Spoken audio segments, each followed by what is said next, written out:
अस्सलाम वालेकुम नाज़रीन, सा न्यूज़ में आपका खैर मक़दम है। खबरों के साथ मरकज़ी वज़ीर शांतु ठाकर ने मुल्क में अंदरूनी 7 यौम CAA नाफिज करने का दावा किया है। उन्होंने तहरीकी शक्ल में इसकी गारंटी भी दे दी है। ये दावा शांति ठाकर ने मगरबी बंगाल के जनूबी 24 परगना वाक़े कलदीप में एक जलसे आम से खिताब के दौरान किया।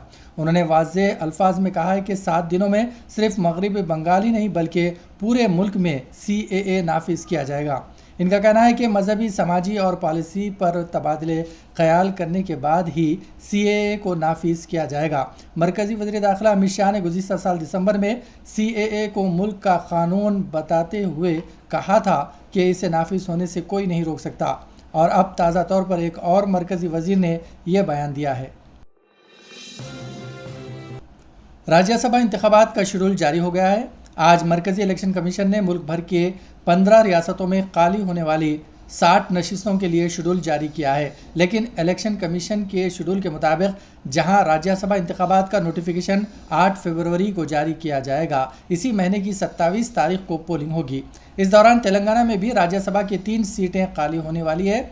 BRS के राज्यसभा अरकान जोगिनापल्ली संतोष कुमार, B लंगैया यादव और रविचंद्र के ओहदे की मियाद इस साल 2 अप्रैल को ख़त्म होगी। इसके साथ ही इन तीनों सीटों पर भी इंतखाबात होंगे। तेलंगाना की पड़ोसी रियासत आंध्र प्रदेश में भी राज्यसभा की 3 सीटें खाली हैं, जबकि CM रमेश, कंडमा रविंदर कुमार और V प्रभाकर रेड्डी की मियाद 2 अप्रैल को ख़त्म हो जाएगी। इन तीनों ओहदों के लिए इंतखाबात 27 फरवरी को होंगे। इलेक्शन कमीशन के ताज़ा तरीन शेड्यूल के मुताबिक सबसे ज़्यादा 10 सीटें उत्तर प्रदेश से होंगी। सिकंदराबाद रेलवे स्टेशन के करीब बम रखने की झूठी इत्तला देते हुए सनसनी पैदा करने वाले शख्स को पुलिस ने गिरफ्तार कर लिया। तफसीलात के मुताबिक कल पुलिस कंट्रोल रूम को एक गुमनाम फ़ोन कॉल आया, जिसमें बताया गया है कि वो अल्फ़ा होटल के पास मौजूद था। वहां 2 अफराद आपस में इस इलाके में वो बम रखने के बारे में बात कर रहे थे। पुलिस ने वहां पहुंचकर तलाशी ली और ये इत्तला झूठी साबित हुई। जिस शख्स ने फ़ोन किया था, इससे राब्ता कायम करने की कोशिश की गई, ताहम वो राब्ते में नहीं आया। बादाना इसकी शनाख्त गौस पाशा के तौर पर कर ली गई है और इसका ताल्लुक खम्मम से बताया गया है। मोंडा मार्केट पुलिस ने झूठी इत्तला देने वाले को गिरफ्तार कर लिया। हैदराबाद के पुराने शहर में एक नौजवान का कत्ल कर दिया गया, जिसका ताल्लुक म्यांमार से बताया जाता है। पुलिस के मुताबिक इब्राहिम नामी 28 साल नौजवान साल 2017 में हैदराबाद मुंतकिल हुआ। वो अपनी बीवी और शेर बेटी के साथ बालापुर इलाके में मुकीम था। नौजवान स्क्रैप का कारोबार किया करता था। आज दोपहर आसिफ नामी नौजवान ने अपने एक और साथी क़य्यूम के साथ मिलकर इब्राहिम का इसके घर के पास खंजरों से हमला करके कत्ल कर दिया। पुलिस के मुताबिक आसिफ ने इब्राहिम का सेल फ़ोन छीन लिया था और फ़ोन वापस करने के लिए रकम का मुतालबा कर रहा था। इब्राहिम ने इनकार कर दिया। इसी मसले पर हुए झगड़े के बाद आसिफ और उसके साथी ने इब्राहिम का कत्ल कर दिया। मशहूर stand up comedian Munawar Faruqui ने बिग बॉस 17 का टाइटल जीत लिया है। वो एक ट्रॉफी और 50 लाख रुपए इनाम की रकम और एक लग्जरी कार लेकर अपने घर लौटे, जबकि Abhishek Kumar first runner up बने। बिग बॉस 17 के फाइनल में पहुंचने वालों में अंकिता लोखंडे, मुनव्वर फारूकी, अभिषेक कुमार, अरुण मेशेट्टी और मन्ना राजू चोपड़ा के नाम शामिल थे। ये तमाम मुकाबला करने वाले शो में अपने खेल और हिकमत अमली की वजह से खबरों में थे। चलिए, all right. So the winner is Munawwar.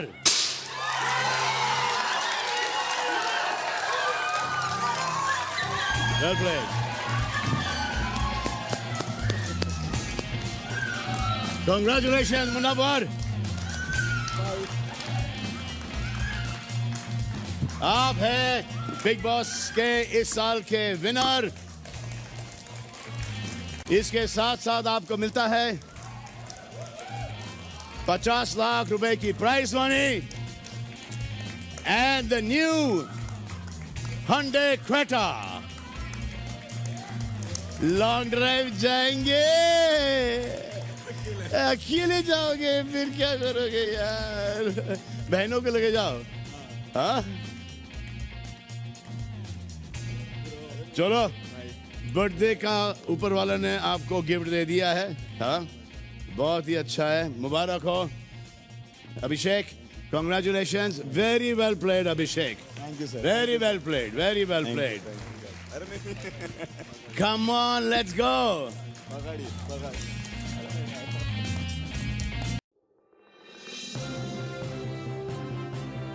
BRS party के एक और रुकने असेंबली प्रकाश गौड़ ने आज चीफ मिनिस्टर रेवंत रेड्डी से मुलाकात की। इस मुलाकात को सियासी हलकों में काफ़ी तजस्सुस से देखा जा रहा है। प्रकाश गौड़, जो हैदराबाद के राजेंद्र नगर असेंबली हलके से बीआरएस पार्टी की नुमाइंदगी करते हैं, ने रेवंत रेड्डी की क़यामगाह पर इनसे मुलाकात की। 4 दिन कबल बीआरएस के 4 अरकान असेंबली सनिता लक्ष्मी रेड्डी, महिपाल रेड्डी, कोता प्रभाकर रेड्डी ने भी चीफ मिनिस्टर रेवंत रेड्डी से मुलाकात की।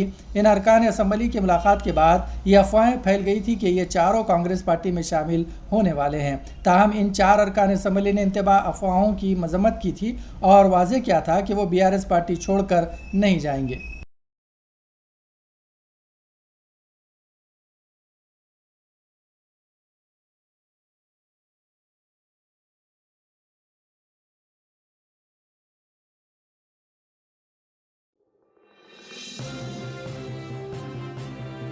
सदर कुल हिंद मजलिस इत्तेहादुल मुस्लिमीन के सदर बैरिस्टर असदुद्दीन अवैसी ने हल्के असेंबली बहादुरपुरे के रमजसपुरे डिवीज़न में आज 4 करोड़ 51 लाख की लागत से तरक्याती कामों का इफ्तिताह अंजाम दिया। इस मौके पर रुकने असेंबली बहादुरपुरा मोहम्मद मुबीन, कारपोरेटर्स अब्दुल खादर और मजलिस के सरगर्म कारकुनान मौजूद थे। इस मौके पर बैरिस्टर असदुद्दीन अवैसी ने मीडिया से खिताब करते हुए कहा है कि मजलिस की यही कोशिश है कि हल्के असेंबली के तमाम एरियो में तरक्याती काम अंजाम दें और शहर हैदराबाद को एक मिसाली शहर बनाया जाए। आइए देखते हैं हमारी ये खुसूसी रिपोर्ट।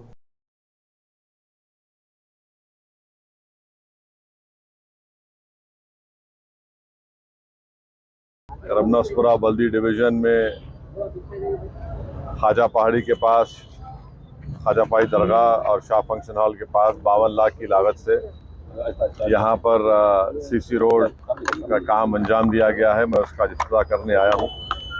मैं शुक्रगुजार हूँ मजलिस इत्तेहादुल मुस्लिमीन के मुकामी सदर मुतमदीन का, अरकान का और नौमुंतखब MLA जनाब मुबीन साहब का कि उनकी मेहनतों से जस्तजू से और रुकने बल्दिया यहाँ पर एक काम अंजाम दिया गया है। तो इंशाअल्लाह ताला बहादुरपुरा में क़रीब में बहुत से बहादुरपुरा के इलाक़ों में ख़ास तौर से फातिमा नगर, फारूक नगर में पानी की लाइन का काम इंशाअल्लाह जल्द से जल्द शुरू होगा। करीब कितने 9 लाख 16 करोड़ की लागत से इंशाअल्लाह ताला वो काम शुरू होगा। उसका भी इफ्तिताह मैं आकर करूँगा। इस बात की इत्तला मैं फारूक नगर और फातिमा नगर के वहाँ के रहने वाले बाशिंदों को देना चाहता हूँ। और भी 4 करोड़ की लागत से सीवरेज लाइन का काम भी इंशाअल्लाह ताला वो भी मुझे यकीन है कि 8-10 दिन में वो भी पाइप आने के बाद उसका भी इफ्तिताह करेंगे हम लोग। इस बात की सलाह देना चाहता हूँ। मैं रमनासपुरा बल्दी डिवीज़न में काला पत्थर पुलिस स्टेशन से हिजरा होटल तक 95 लाख की लागत से एक सीमेंट रोड के काम का इफ्तिताह हुआ है और मुझे यकीन है कि इंशाअल्लाह ताला आइंदा एक 15 दिन में ये काम मुकम्मल होगा। और बहादुरपुरा में मुख्तलिफ मकामात पर मजलिस इत्तेहादुल मुस्लिमीन की जानिब से तरक्याती कामों का इफ्तिताह हो रहा है और साथ ही साथ एक ड्रेन का काम जो मक्का कॉलोनी से भी चल रहा है, करीब 20-22 करोड़ की लागत से वो काम ज़ेर दौरान है और मुझे यकीन है कि इंशाअल्लाह ताला उस काम की तकमील के बाद बहुत बड़ी राहत मक्का कॉलोनी के लोगों को, बिलाल नगर की आवाम को, और वो ड्रेन जाकर रहमत नगर में मिलेगी, रहमत नगर रमनासपुरा वहाँ तक जाएंगी। तो इंशाअल्लाह ये काम की इत्तला मैं बहादुरपुरा की आवाम को देना चाहता हूँ। 56,50,000 की लागत से एक सीमेंट रोड का काम मुकम्मल हो चुका है, उसका इफ्तिताह आज हुआ है। और यहाँ पर जो दलित बस्ती है उन्होंने इस बात को मेरे सामने रखा कि अम्बेडकर एक भवन यहाँ पर तामीर होना चाहिए और एक साथ में गवर्नमेंट तेलुगु मीडियम स्कूल भी है और उर्दू मीडियम का स्कूल भी है। तो उसके लिए भी एक नई इमारत की ज़रूरत है। जो पुरानी इमारत है उसको तोड़कर नई इमारत बनाने के लिए यहाँ के मुकामी ज़िम्मेदारों ने बात रखी है। तो मेरी पूरी कोशिश होगी कि इंशाअल्लाह ताला अम्बेडकर भवन के काम को, उसका फाउंडेशन जल्द से डाला जाए।